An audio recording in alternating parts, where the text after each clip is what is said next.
ولا تموتن إلا وأنتم مسلمون.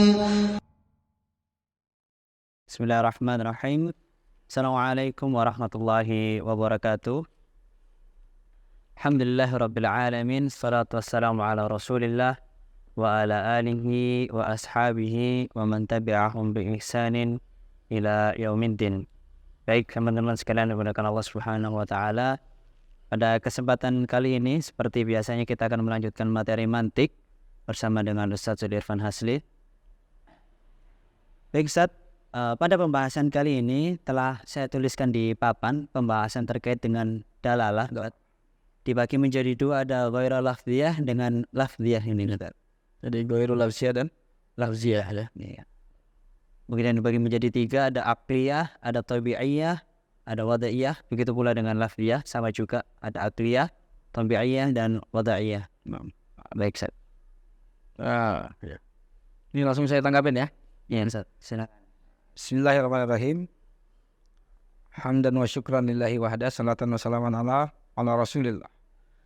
Pada season yang kedua yang lalu, kita sudah membahas tentang definisi ilmu, kemudian bagaimana cara mendapatkan ilmu. Ada yang tasawur, ada yang tasdik. Nah, tasawur itu secara langsung manusia kepada objeknya secara langsung, baik melalui pendengaran, penglihatan, perabaan, dan sebagainya. Panca indera Ustaz ya. Panca indera. Penciuman juga ya. Iya. Ada lidah pengecapan. Iya, mengecap. Kita ada sejarah ini kan itu langsung tasawur tergambar di otak. Itu tasawur. Ada yang tasdik yang melalui tasawur yang ada. Iya. Dari tasawur satu kita ketahui, tapi tasawur satunya itu menunjukkan tasawur yang lain. Ini disebut dengan tasdik. Jadi tasawur satu mentasdik yang lain, membenarkan. Maka disebut musaddik. Tasawur pertamanya ada objeknya. Ya seperti biasa, suara kucing menunjukkan adanya kucing. Jadi kucing menunjukkan adanya kucing. Nah, pembahasan dalalah ini tadi berkaitan dengan tasdik. Jadi bukan tasawur. Nah, dalalah itu kan, kembali lagi kita menggunakan ilmu dasar kita selalu soroh. Nah, dalalatan itu atau dalalatun itu adalah masdar dari kata dalla yadullu dalalatan. Jadi dalla yadullu dalalatan atau dilalatan ya, atau dilah.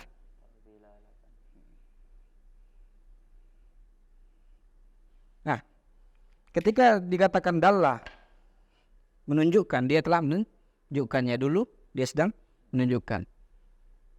Terus ada masdarnya dalalatan. Nah, selalu kita katakan di dalam ilmu shorof, masdar itu adalah hubungan antara fa'il dan maf'ul. Karena dia adalah kejadian. Masdar kan kejadian. Kalau orang duduk, berarti ada kejadian antara pelaku dengan pekerjaan tadi. Jadi dalla ya dulu menunjukkan, dalalah penunjukan. Maka penunjukan itu bisa terjadi kalau ada dalun. Ada dalun tadi. Ada dalun yang menunjukkan. Dan ada madlul. Nah, di dalam pembahasan tasdik tadi, kan itu tasdik adalah terdiri dari tasawur. Ada tasawur satu yang menunjukkan, yang kemudian menunjukkan tasawur yang baru menjadi tasdik. Itulah penunjukan namanya kan.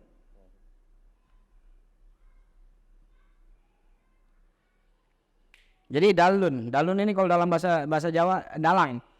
Orang yang menunjukkan di belakang ini ya, wayang itu kan. Nah, sebenarnya dari bahasa Arab kata dalang itu. Sama kayak kata alun-alun, itu dari kata alwan. Tempat berwarnanya manusia berkumpul. Di tengahnya ada pohon beringin, bahasa Jawanya waringin. Nah, karena orang Jawa tidak bisa bilang ain. Iya. Nah, airnya jadi harusnya waroin. Orang-orang yang tunduk, orang yang warok. Jadi berkumpulnya orang-orang warok di hadapan masjid agung. Kemarin selalu alun-alun itu kan konsep dari Sunan Ampel. Nah, dalalah tadi ini Nah, pada dasarnya begini, sesuatu menunjukkan sesuatu, ya. Jadi ada sesuatu tapi menunjukkan sesuatu yang lain. Nah, contoh pokoknya adanya saudara Alfat ini itu menunjukkan bahwasanya dia punya ibu dan bapak, karena setiap manusia itu pasti punya ibu dan bapak. Nah, saudara Alfat ini tasawur, tapi ibu dan bapak menjadi tasdik. Ya. Iya, betul. Begitu kan? Jadi proses dalalah ini adalah proses di dalam kasus tasdik, bukan kasus tasawur. Walaupun nanti tasdik itu berdasarkan tasawur juga. Jadi definisi sementaranya itu kemudian itu ada ghairul lafziyah, ada lafziyah. Nah, penunjukan di dalam mantik itu ada dua. Ada yang terlafatkan, ada yang tidak terlafatkan. Yang terlafatkan itulah kemudian omongan atau bahasa atau suara kan. Yang tidak terlafatkan sebuah kenyataan. Nah, di sini masing-masing terbagi menjadi tiga. Mungkin saudara Alfat bisa membacakan dulu apa yang ditulis oleh Ustaz Abdul Qadir, kemudian juga Bersama contohnya, Ustaz. Ya, contohnya. Itu juga nanti kan bisa lihat berdasarkan sarah yang disarah oleh Ustaz Fatahillah. Jadi bisa mengambil logika dari situ. Tapi yang utama adalah tolong dibacakan contoh yang dibuat oleh Ustaz Abdul Qadir dari Ghairul Lafziyah itu. Baik, untuk khairul lafziyah ini, Ustaz, untuk dalalah yang akli ya, itu contohnya ada yang menutup. Ada yang menutup berarti tertutupnya pintu gitu. Jadi ini Ghairul Lafziyah kenyataan ya. Kenyataan. Jadi kalau ada tertutup Berarti ada yang menutup. Ada yang menutup. Iya. Ya. Berarti secara akal Iya. kalau tertutup pintu ada yang menutup. Ada yang menutup. Wajib ada yang menutup. Iya, wajib ada. Terserah mau angin enggak, Iya. mau manusia atau kucing lagi keserempet, Iya. kejar-kejaran, jebes gitu kan. Itu yang penting ada yang Ada yang menutup. secara akal. Kemudian untuk dalalah tabi'iyah ini, Ustadz, di sini contohnya itu menunjukkan takut. Itu tandanya merah muka. Merah muka menunjukkan takut. Kemudian berarti secara tabi'iyah, secara kebiasaan manusia atau secara alamiah, bahwasanya merah muka menunjukkan takut. Kemudian itu yang dalalah wada'iyah itu ada tanda gembira, itu kalau di sini memiliki perhiasan. Ya, memiliki perhiasan, tanda gembiranya ya gitulah. Ya, saya jelaskan dulu ini ya, baru nanti kasih contoh lagi yang lafziyah.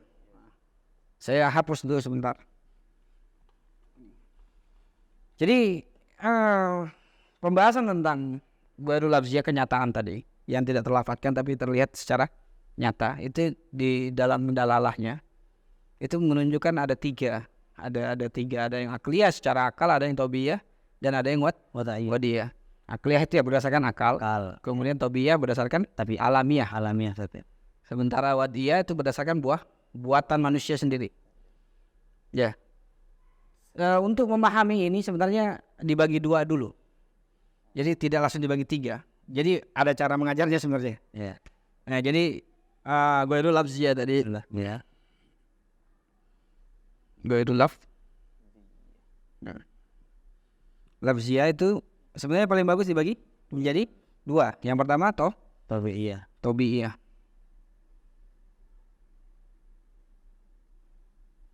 Tabi'iyah ya. Tabi'iyah. Oh, ini double nih. Afwan.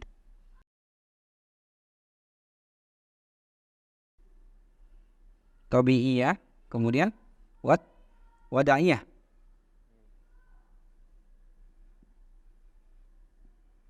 Ya. Akliyahnya gampang. Jadi untuk membedakan dulu pertama, apa sih tabi'iyah itu? Tabi'iyah itu adalah alamiah. Sesuatu yang tidak bisa diciptakan oleh manusia. Kita bisa menyalakan api, tapi kita tidak bisa menciptakan panasnya api itu. Ya? Atau orang yang tadi malu atau takut wajahnya merah. Itu tidak bisa kita ciptakan.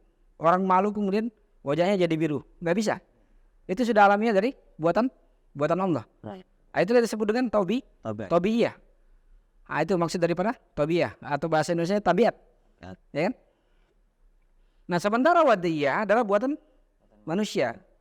Orang gembira secara tabiiyah wajahnya bisa merah. Ya, jadi kan merah itu kan ada yang takut. Ya, betul. Merah plus wajahnya merengut jadi takut. Nah, merah wajahnya sambil serem berarti marah. Merah wajahnya senyum-senyum berarti malu atau senang, gitu kan? Ya. Nah, itu dan bisa dibuat oleh manusia. Kita bahagia kemudian wajah kita berubah jadi wajah Hulk, nggak mungkin.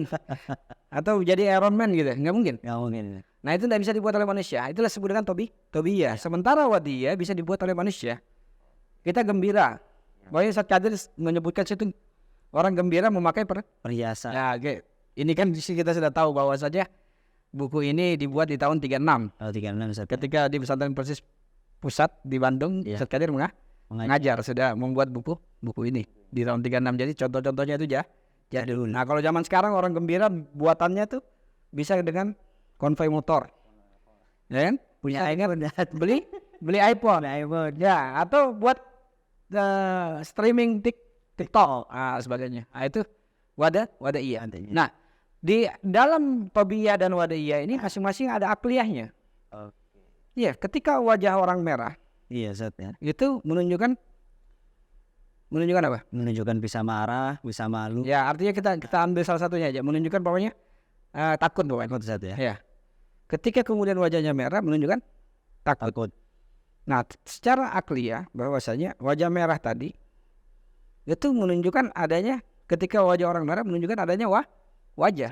Ya. Menunjukkan adanya bahwasanya yang punya wajah itu hidup. Itu secara akliyah. Jadi di dalam tabiiyah itu ada akliyahnya. Dan di dalam wadiyah juga ada akliyahnya. Jadi lebih mudah dipahami begini kalau dibagi dua. Kalau dibagi tiga langsung agak sulit. Nah, di wadiyah tadi contoh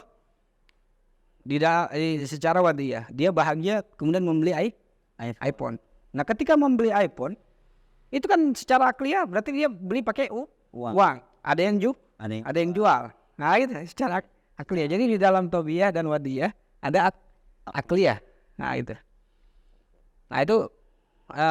contoh dari penjelasan dari masalah tabiiyah dan wadiyah. Tapi yang paling penting adalah bisa membedakan antara tabiiyah dan wadiyah. Wadiyah ini kan artinya meletakkan artinya sesuatu yang dibuat. Makanya di dalam definisi hadis maudhu, hadis yang dibuat berdasarkan kemudian disandarkan kepada Nabi. Jadi bukan buatannya Nabi, tapi buatannya orang disandarkan kepada Nabi. Oleh disebut maudhu. Nah, bahasa juga itu adalah sesuatu yang diletakkan. Ada benda ini. Lalu kita bahasakan dengan kacamata. Nah, berarti ada lafaz yang kita letakkan pada hakikat benda ini. Ini kan? Ada lafaz yang kita letakkan pada hakikat benda ini. Maka nanti di dalam lafziyah ada namanya wadiyah. Itu disebut dengan bahasa. Nah, kemudian saudara Alfat minta tolong dibacakan dulu contoh dari lafziyah yang terbagi menjadi akliyah, tabiiyah, dan wadiyah. Tadi sudah dibahas ya teman-teman tentang ghairul lafziyah. Intinya yang tidak berkaitan dengan lafaz saja. Ya. Berkaitan dengan kenyataan secara langsung. Jadi sekarang kita akan masuk di pembahasan untuk yang lafziyah. Nah, pada buku Ustaz Abdul Qadir ini untuk yang dalalah akliyah ini Ustaz. Ya. Contohnya yang omong hidup, yang berbicara hidup, tandanya ada omongan. Jadi tandanya karena ada omongan maka menunjukkan ada yang berbicara. Ada yang berbicara hidup. Ya. Itu akliyahnya. Akliyahnya. Untuk contoh yang dalalah tabi'iyah, ada yang sakit, menggerang gitu. Jadi karena tandanya suara mengerang. Iya, suara mengerang. Maka itu menunjukkan ada yang sakit. Itu semuanya lafaz semua kan? Iya, lafaz semua. Suara. Ya. Kemudian yang dalalah wada'iyah itu menunjukkan orang Muhammad. Nah, jadi lafaz Muhammad menunjukkan orang. Nah, kembali lagi kita lebih mudah untuk membagi dua. Nah, jadi ada suara. Lafziyah ini kita anggap kata-kata suara. suara. Ya. Jadi secara tobiyah dulu. Lafziyah. Kemudian ada tobiyah. Tobiyah, kemudian ada wada'iyah. Wada'iyah. Di sini contohnya Muhammad. Kemudian di sini contohnya mengerang. Mengerang pokoknya. Ini kan sama-sama suara. Jadi di dalam tobiyah nanti, nah kita lihat tadi, mengerang itu bisa nggak dibuat oleh manusia? Nggak bisa. Artinya ketika dia sakit, boy ditinju orang, pasti aduh, kan? Iya, teriak. Nggak mungkin langsung suara musik tuh yang keluar ya. Iya, nggak mungkin. Nggak mungkin kan langsung dipukul, cek, detik, nggak mungkin. Nggak mungkin lagu Dewa yang keluar. Pasti mengerang. Nah itu disebut dengan tobiyah yang tidak bisa diciptakan oleh manusia, disebut alamiah itu. Kita bisa membuat api, menyalakan api, tetapi tidak bisa kita membuat panas api. Panas apinya itu saja. Bisa nggak kita jadikan api tadi itu menjadi membeku? Nggak bisa. Atau api itu kemudian menyemprot seperti air? Nggak bisa. Dia sudah begitulah alamiahnya. Ya, alamiahnya begitu. Nah di dalam tobiyah tadi yang alamiah ada akliyahnya. Ketika disebut mengerang menunjukkan orang sakit. Itu akliyahnya bahwasanya yang sakit hidup. Yang mengerang itu hidup. Yang mengerang itu punya suara. Nah, bukan bisu ya. Kalau bisu kan tidak bisa bicara, bukan tidak bisa bersuara. Nah itu ada wadiyah nanti. Wadiyah adalah suara yang dibuat oleh manusia untuk bisa dipahami orang. Itulah yang kita sebut dengan bahasa. Bahasa. Nah Muhammad itu adalah bahasa untuk nama orang. Pokoknya antum namanya Alfat. Nah sini namanya Alfat. Maka kata Alfat tadi ini adalah buatan ayah ibunya. Ya, buatan ayah dan ibu, orang tuanya untuk anaknya tadi. Orang tuanya lah yang mewadokkan, yang meletakkan lafat Alfat itu kepada anak yang baru lahir ini. Ya antum ini mau ya? Nah itu jadi dibuat sholat. Dan di dalam situ ada juga akliyahnya. Ketika disebut Alfat menunjukkan orang. Ya. Maka kalau kemudian menunjukkan nama orang, maka secara akliyah ada orangnya. Ya ada orangnya. Ya kan? Ketika disebut lafat nama Muhammad, berarti menunjukkan orang. Berarti orangnya punya kepala gitu. Punya telinga, punya mata, punya nyawa, gitu kan? Itu akliyahnya. Jadi tetap saja kemudian dalam tobiyah dan wadiyah ada akliyahnya. Nah di dalam ilmu mantik yang menjadi pembahasan adalah itu dalalah, yang kemudian dia lafziyah, ya, dan dia wad'iyah. Nah inilah yang kita sebut dengan dalalah lafziyah wad'iyah. Dalalah Iya, wad'iyah. Lafziyah wad'iyah. Inilah pembahasan ilmu mantik di sini nanti. Ilmu mantik membahas bahasa. Ya. Kekhususan ilmu mantik membahas bahasa. Nah, sementara bahasa ini adalah gambaran dari kenyataan tadi. Ya. Jadi sebenarnya ilmu mantik juga membahas kenyataan. Cuma bagaimana menjadi ilmu harus dibahasakan. Karena ilmu itu adalah membahasakan kauniyah. Membahasakan kenyataan. Coba bayangkan ada ilmu biologi kan? Bio itu artinya makhluk hidup. Bio kan? Logi ilmu. Berarti mengilmukan makhluk hidup. Ini ada makhluk hidup yang bersayap, bercakar. Disebutlah unggas, ya kan? Ada makhluk hidup yang melahirkan dan menetek. Disebutlah mamalia. Karena mamal itu dari bahasa Spanyol artinya tetek. Jadi menetek. Nah gitu kan? Itu kan membahasakan kenyataan tadi. Nah dalam mantik juga begitu. Yang mau dibahas adalah pembahasan terhadap kenyataan. Nah maka fokus ilmu mantik adalah dalalah lafziyah wadiyah. Jadi yang terlafatkan. Kalau memang ilmu mantik nanti tetap berfungsi pada kenyataan. Tapi dia lebih fokus pada yang sudah terlafatkan atau terbahasakan. Kalau antum teliti lagi tadi dalalah tadi. Ada dalalah akliyah, lafziyah akliyah. Ada tobiyah. Ini yang akliyah tadi pokoknya ada suara berarti yang ngomong punya suara atau hidup. Kemudian tobiyah, mengerang menunjukkan sakit, ya kan? Atau kemudian terbahak-bahak menunjukkan tawa, ya kan? Meringis menunjukkan nangis. Itu tobiyah.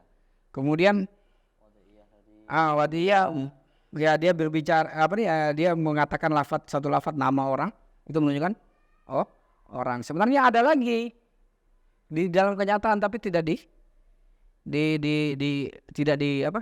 dikaedahkan. Ya contoh bahasa yang tidak dipahami orang. Seperti lagu Dangdurda itu. Kan tidak dipahami ya, dia nyanyi dengan lafaz yang tidak dipahami. Ya kan? Yeah. Dia dibilang watiyah bukan bahasa. Dibilang tobiyah Bukan tabiat manusia. Dibilang akliyah, ya akliyah lah, masuk akliyah dia. Akliyah bahwasanya dia bisa ngomong. Tetapi itu bukan watiyah dan tobiyah. Ya kan? Jadi sebenarnya itu nanti masuk dalalah lafziyah, ghairu watiyah. Tidak terbahasakan.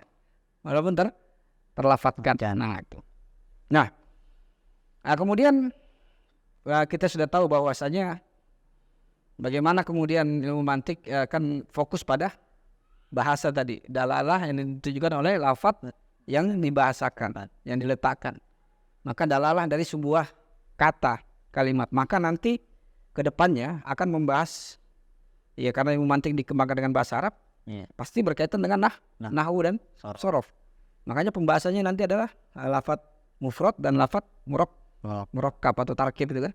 Karena dalam nahwu itu kan yang punya makna kan kalau enggak kalimah, kata atau murakkab.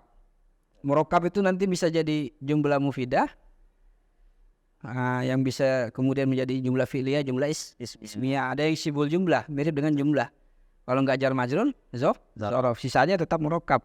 Naat man, maud, mudhof ilaihi, taukid, muakkad, badal, mubandal, ya kan? Atof, maktuf.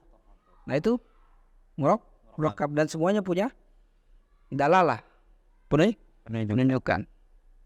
Nah, itu nanti yang dibahas di dalam ilmu mantik.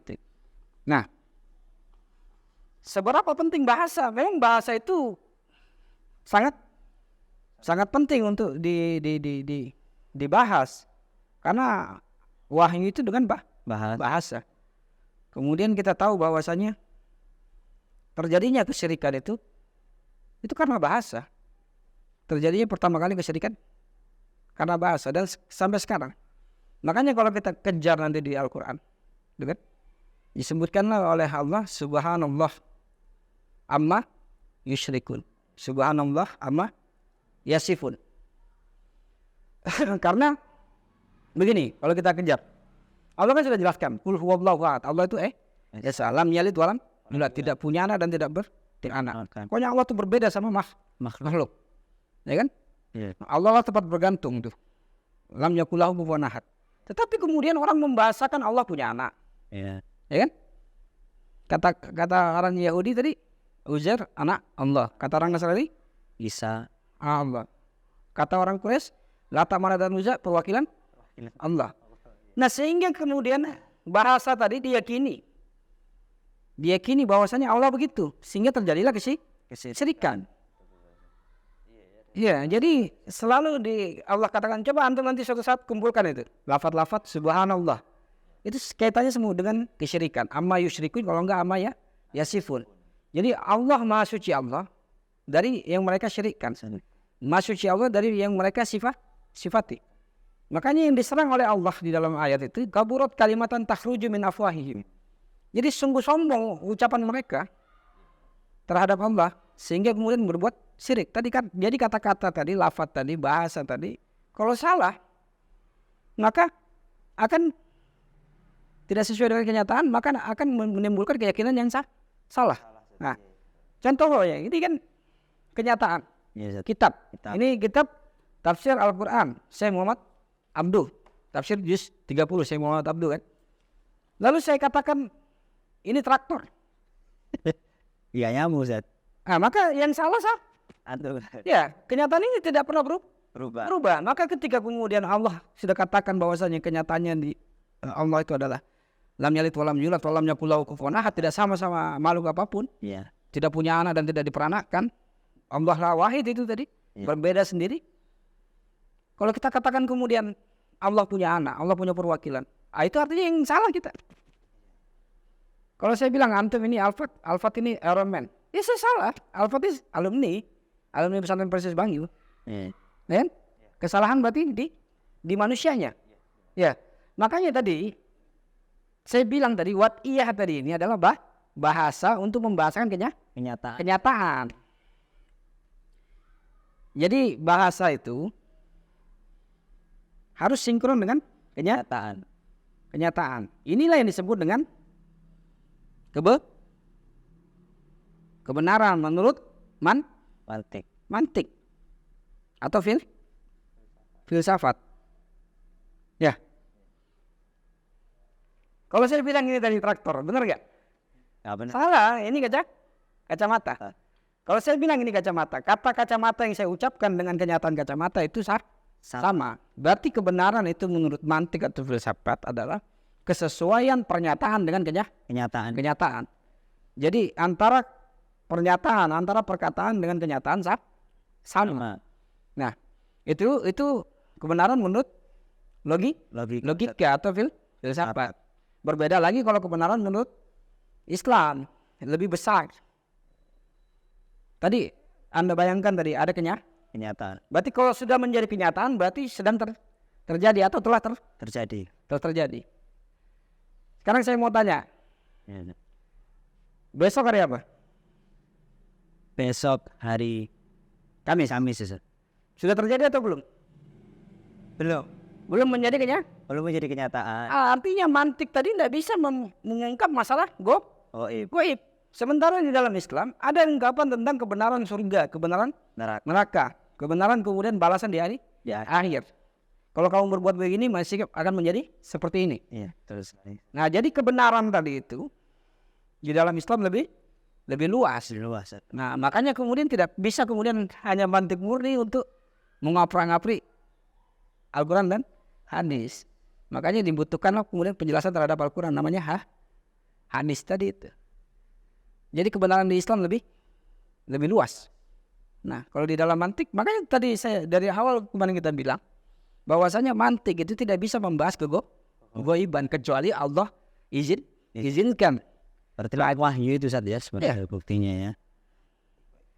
Tapi itu sesuai dengan fitrah. Orang filsafat segila-gila apapun orang belajar filsafat, tetap dia katakan 4 jam lagi maghrib. Walaupun belum menjadi kenyataan. Kan? Segila-gilanya orang belajar filsafat dengan logika mantik yang begitu getol apa bisa-bisa. Pasti dia ketika menikah dia berencana punya anak walaupun belum jadi Belum menjadi kenyataan. Makanya saya katakan dari awal dulu Iya. di mukadimah bahwa saja orang yang akan sukses adalah orang yang percaya terhadap yang gaib. Sebagaimana Allah gariskan al-muttaqin itu allazina yu'minuna bil ghaib. Nah itu. Jadi ada sebuah kebenaran di dalam Islam yang luas dibanding dalam hanya mantik tadi. Nah mungkin begitu, mungkin bisa ditanggapi sama Ustadz Alfat. Baik Ustaz, berkaitan dengan dalalah ini yang sering kita dengar, ada yang antum bahas tadi, ada dalun. Nah, ada juga yang mengatakan untuk beberapa orang ada yang mengatakan dalilun. Apa Ustaz perbedaan, mungkin sedikit kembali lagi saja di awal. Itu perbedaan antara dalun dengan dalilun. Jadi dalun, ini dalun ya. Dan Ini kan isim fa'il. Kan asalnya dalilun. Asalnya dalilun. Menjadi dalun. Gitu ya. Karena berat orang Arab. Ya berat orang Arab. Sementara kalau dalil dalilun. Berarti wazannya fa'ilun. Nah, kalau secara bahasa bahwasanya ini isim fa'il, Nah, sementara ini fa'ilun adalah sifat ya. Bisa menjadi sifat musabah, bisa menjadi sigo. Sigo mubalagh. Kuncinya bahwasanya ketika wazan fa'il itu berdasarkan lazim, maka wazan fa'ilun tadi itu bermakna sifat musabah. Contoh kaburo. Kaburo kan telah besar. Yakburu sedang besar. Maka fa'ilnya berbentuk sifat musabah. Kabirun yang besar. Tetapi kalau dia berdasarkan mutaaddi, maka dia menjadi sigo mubalaghah, sigo yang menunjukkan kelebihan. Sementara dalla itu kan adalah mutaaddi, menunjukkan, berarti ada yang ditunjuk. Nah, ketika kemudian kata dalla tadi itu failnya adalah dalilun, maka ketika disebut dalilun, maka itu sigo mubalaghah. Nah, di dalam sebenarnya ulama sudah bagi. Dalun itu adalah yang bersifat burhan.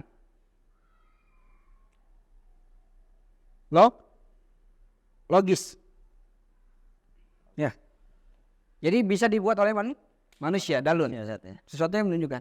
Nah, ini tadi dalilun, berarti banyak menunjukkan. Nah, yang apa kata-kata yang banyak menunjukkan kalau enggak wahyu? Jadi memang dalil itu dikhususkan sebenarnya oleh ulama untuk wahyu. Satu ayat itu bisa menunjukkan bahwa tentang ibadah. Dalam satu ayat itu bisa menunjukkan tentang ibadah. Coba wallazi khalaqalakum wa fil ardi jami'an. Itu menunjukkan tentang kehalalan dunia lakum jami'an ya. Tetapi ayat itu juga menunjukkan tentang akidah. Wallazi khalaqalakum, dialah Allah yang telah menciptakan. Kita harus punya akidah terhadap Allah, baru kita yakini bahwasanya Allah memberikan kepada kita kebebasan hidup di dunia. Jadi penunjukannya banyak. Ada sebab akibat juga. Ya kan? Jadi penunjukan dengan dalil itu lebih banyak, ya kan? Nah, beda dengan dalun. Hanya kemudian sebatas logika. Nah, kalau dalil itu bisa kemudian logika masuk, bisa juga sesuatu yang tidak logis masuk, yang irfani atau yang goibiyah ditunjukkan oleh wahyu. Ya, makanya sebenarnya ulama mantik tidak pernah mengatakan dalun itu sebagai dalil. Hanya dalun. Sementara dalil itu untuk Al-Quran dan hadis. Karena setiap apa yang diucapkan oleh Nabi atau diucapkan oleh Allah, satu kata tapi untuk banyak persoalan. Nah, begitu. Mungkin bisa dilanjutkan? Baik, lanjut pada pembahasan dalalah lafziyah wada'iyah ini, Ustaz. Dibagi lagi menjadi 3 secara garis besar. Baik, ini Ustaz, untuk dalalah lafziyah dan wada'iyah dibagi menjadi 3. Ada mutabaqiyah, ada tadammuniyah, ada iltizamiyah. Ya, jadi dalalah tadi kita sudah tunjukkan bahwasanya dalalah itu adalah proses tasdik, ya kan? Dan yang dibahas khusus dalam mantik adalah dalalah yang bersuara, yang berlafaz, dan lafaz itu harus terbahasakan. Karena kalau orang ngomong itu kan ada suara tapi nggak terbahasakan kan? Kayak suara anak bayi itu nggak dipahami, tidak terbahasakan. Nah, ini sementara ini adalah kalau kita sederhanakan dalalah bahasa gitu ya. Ya, dalalah lugawiyah. Karena lafziyah watiyah itu adalah lugo. Ya. Karena teriakan orang itu bukan lugo. Orang berteriak kesakitan itu bukan lugo, bukan bahasa, itu hanya suara. Nah, ini bisa diberikan contoh nanti sama Ustaz Alfat tentang mutabaqiyah contohnya apa, tadammuniyah contohnya apa, iltizamiyah contohnya apa. Mohon dibacakan dari bukunya Ustaz Abdul Qadir Hasan. Baik, untuk dalalah mutabaqiyah ini Ustaz, ada contohnya di sini, ada ma'had. Ma'had di sini maksudnya bisa tempat belajar. Pesantren ya, ma'had itu pesantren. Ada tempat belajar atau masjid. Ya. Itu aja Ustaz. Untuk dalalah tadammuniyah di sini contohnya ada tempat belajar saja, jadi ada pembatasannya. Kalau yang dalalah iltizamiyah di sini ada pelajar yang belajar. Ya. Jadi kata ma'had tadi. Ma'hadun. Ma'hadun. Ya. Kita tahu ini artinya ma'hadun, ahida ya ya'hadu. Ma'hadun, tempat mengikat atau tempat mengetahui. Karena ahada itu artinya mengetahui. Artinya tempat belajar, ma'had. Ya bahasa sekarangnya pesantren. Nah, pesantren itu kalau kita sebutkan pesantren itu tempat belajar mengajar, betul nggak? Tempat belajar mengajar. Betul. Betul ya. Nah, tempat menuntut ilmu agama, betul tidak? Betul. Nah, pesantren itu sekolah yang punya masjid, betul nggak? Betul. Nah, itulah yang disebut dengan dalalah Mutawakiyah. tobako itu artinya sesuai. Nah, sama dengan arti toba'ah. Cetakan itu sesuai dengan cetakannya kan? Ya. Ketika disebut pesantren atau ma'had, maka bisa kita katakan dia tempat belajar mengajar. Tempat mengajarnya ustadz, betul. Sesuai. Tempat belajar mengajar yang ada masjidnya, sesuai. Karena memang kebanyakan pesantren punya masjid. Nah, itulah disebut mutawakiyah. Jadi mutawakiyah itu kesesuaian dengan kenyataan. Ya. Nah, sementara tadammuniyah, tadammun itu artinya syumul, menyeluruh atau bagian dari keseluruhan. Nah, itu bisa dikatakan bagian atau termasuk. Nah, ketika kemudian dikatakan ma'had tadi menunjukkan bahwasanya tempat belajar, hanya tempat belajar pokoknya. Betul nggak? Sesuai dengan bagian dari pesantren nggak tempat belajar itu? Iya, bagiannya. Nanti saya kasih contoh lain biar lebih paham. Jadi di dalam pesantren pokoknya ada masjid, ada tempat belajar, ada kelas, ada asrama. Ya. Nah, ketika disebut ma'had ada asramanya. Pokoknya disebut bahwasanya itu asrama. Itu sesuai, termasuk. Itu termasuk. Kemudian yang iltizam coba. Yang iltizam ini ada pelajar yang belajar. Ya, dipastikan walaupun kata ma'had ini tidak menyebut, ma'had ini artinya pesantren, tempat belajar. Itu kan kata ma'had tidak menunjukkan adanya pelajar, tapi harus ada yang belajar. Saya kasih contoh lain biar mudah. Contoh rumah. Bahasa Indonesia aja nih biar lebih mudah. Ketika saya sebut rumah, maka secara mutawakiyah, secara kesesuaian. Ya. Rumah itu apa? Rumah itu bangunan yang punya atap. Sesuai nggak? Sesuai. Kalau saya sebut rumah itu tempat tinggal, sesuai nggak? Sesuai. Maka mutawakiyah. Rumah itu tempat beraktivitas, tempat berlindungnya keluarga. Sesuai. Nah, rumah itu tadi yang begini, yang ada atapnya terus ada dindingnya. Ketika saya sebut rumah itu menunjukkan adanya dinding. Berarti bagian daripada rumahnya. Iya. Makanya tadammuniyah nanti ini kalau di dalam usul fikih dia bagian daripada taksis. Jadi kalau ada rumah hanya menunjukkan atapnya pokoknya. Ya. Atau menunjukkan dindingnya atau menunjukkan lantainya saja. Ya. Berarti bagian daripada pembentuk rumah. Ya. Nah, sementara mutawakiyah penyesuaian. Kalau mutawakiyah itu hakikat. Jadi rumah itu hakikatnya apa? Tempat tinggal, betul. Hakikatnya tempat berlindung keluarga, betul. Hakikatnya tempat berlindung dari terik dan hujan, betul. Itu kesesuaian dengan hakikatnya itu. Nah, tetapi kalau tadammuniyah itu lebih kepada pentaksisan atau pentakyidan, muqayyad, terikat saja bagian-bagiannya saja. Ya. Jadi menyebutkan bagian-bagian rumahnya, atapnya. Ya, jadi ketika disebut rumah itu menunjukkan ada atapnya saja. Atapnya atau dindingnya atau lantainya. Jadi kalau mutawakiyah itu kalau di dalam mantik, di dalam usul fikih nanti lebih kepada lafadz mutlak. Ya kan? Nah, sementara tadammuniyah muqayyad atau taksis. Nah, sementara iltizam sesuatu yang harus tapi tidak masuk di dalam kata rumah. Ada kata rumah. Ya, apakah tukang rumah masuk dalam kata rumah ini? Enggak ada, tapi harus ada tukangnya baru bisa jadi. Apakah kata rumah itu menunjukkan ada tanahnya? Tidak. Tapi harus ada tanahnya. Ya? Kata rumah ini apakah menunjukkan ada pemiliknya? Tidak. Tapi memang harus ada pemiliknya. Jadi itu iltizam, itu penunjukan di luar, tapi harus ada. Dia seperti gini. Ketika kita sebut kata sholat, maka ketika kita bilang sholat itu adalah ibadah, betul tidak? Betul. Sholat adalah ibadah, betul kan? Betul. Sesuai kan dengan Kenyataan. kenyataan. Kalau kita bilang sholat adalah ibadah yang dimulai dari takbir, diakhiri dengan salam, betul nggak? Betul. Betul. Kalau saya katakan sholat adalah ibadah yang dimulai dari takbir, kemudian berdiri dengan ucapan-ucapan tertentu, kemudian ruku, kemudian sujud, duduk, dan diakhiri dengan salam, betul tidak? Betul. Betul. Itulah Atau mutabakiyah. Tetapi kalau saya bilang sholat itu menunjukkan adanya ruku, itu itu tadomunia jadi bagian daripada sholat yang yang dituju. ditunjukkan. Tetapi ketika saya sebut sholat, ada sesuatu yang tidak masuk dalam sholat, tapi harus ada Orang yang sholat. menghadap kiblat. Oh iya.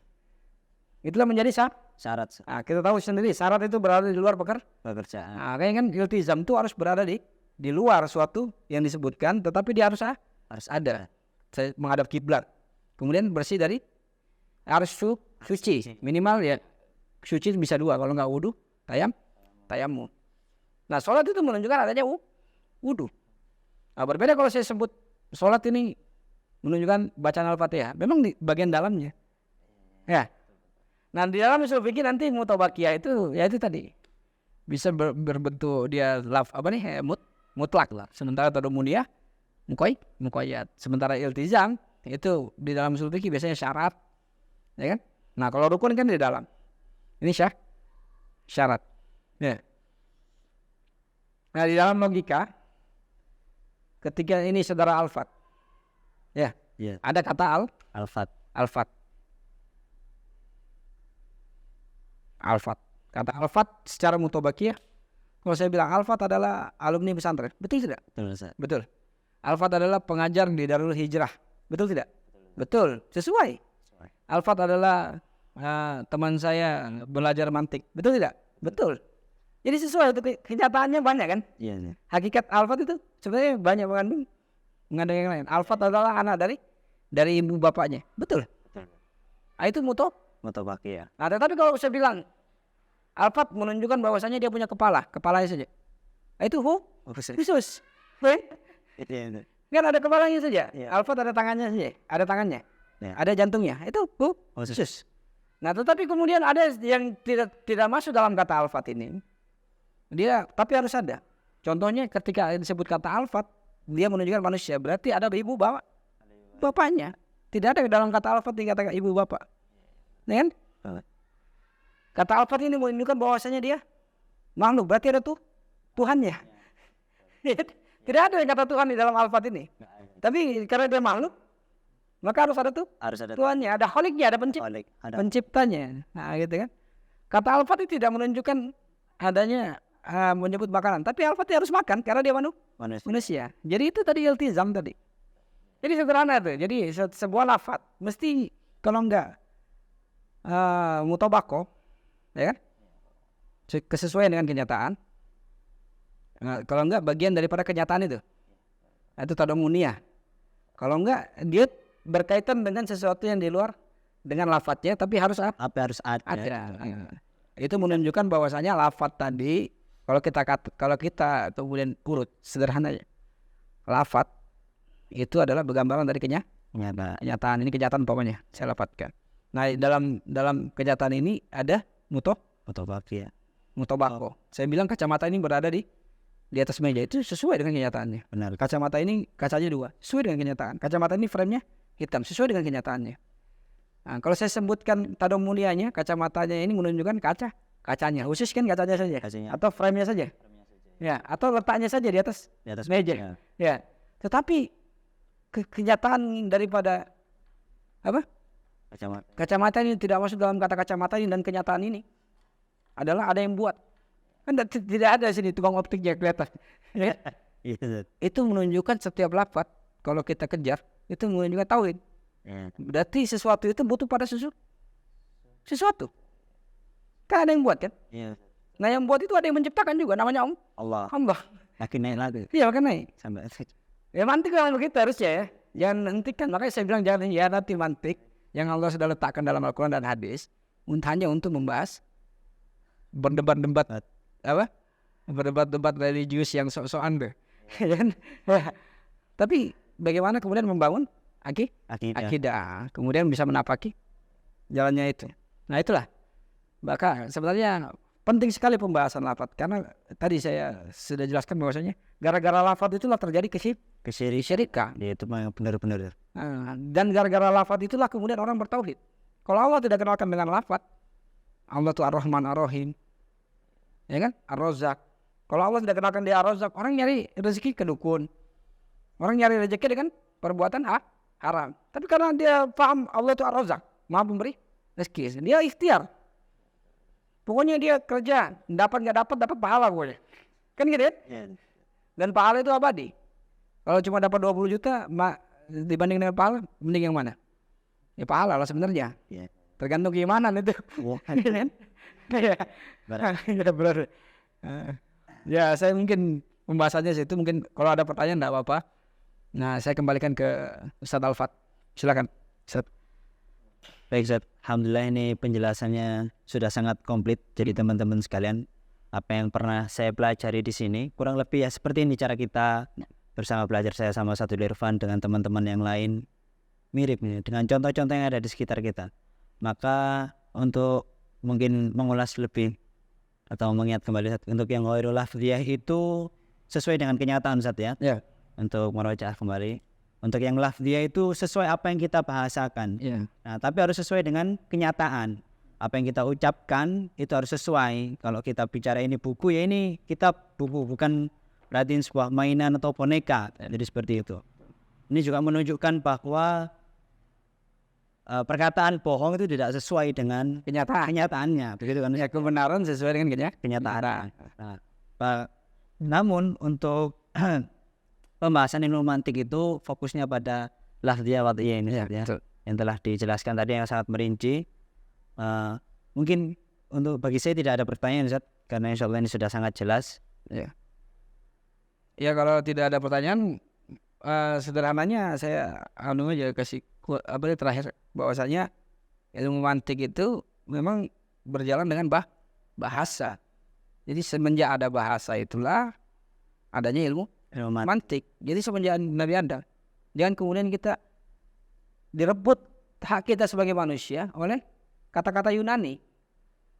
Selalu mantik, filsafat itu milik Yunani. Mantik dan filsafat itu Allah berikan kepada manusia, melalui bahasa. Jangan direbut sama orang, itu dipolitisasi. Sehingga kemudian kita tidak, ini ilmu mantik ini tidak mau ini orang. Padahal dari awal sudah ada sesuai dengan wahyu yang Allah Ta'ala. Bagaimana Nabi Ibrahim bilang, siapa yang menghancurkan berhala itu? Ya tanya saja yang besar itu, katanya. Ini kan pakai mantik, pakai logika itu saja. Bahkan zaman Nabi Ibrahim belum ada Yunani. Begitu. Saya kembalikan. Baik, Masya Allah, ini penjelasannya sudah sangat jelas, betul-betul. Saya ucapkan jazakallah khairan katsiran kepada Ustaz Irfan. Wa yakumul jaza. Semoga dengan apa yang kita sampaikan ini, semoga bisa bermanfaat bagi teman-teman sekalian dan bagi kita sendiri. Kurang lebihnya kita memohon maaf apabila ada salah kata dan salah ucap. Assalamualaikum warahmatullahi wabarakatuh. Waalaikumsalam warahmatullahi wabarakatuh.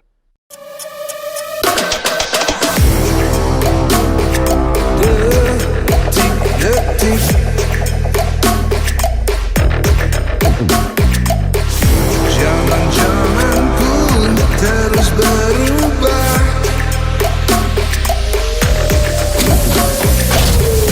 Takkan ada yang abadi. Takkan ada yang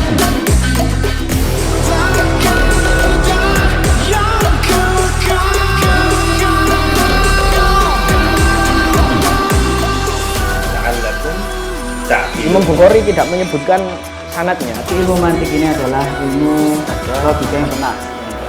Belutlah ilmu dari buayan ibu kita sampai ke liang lahat. Itu bayyina linnas bukan Umat Islam lil hayawan. mulai terlena dengan dunia sehingga kita sebagai seorang pemuda bisa bermanfaat. An-nasu laisal ilma kal bahaim.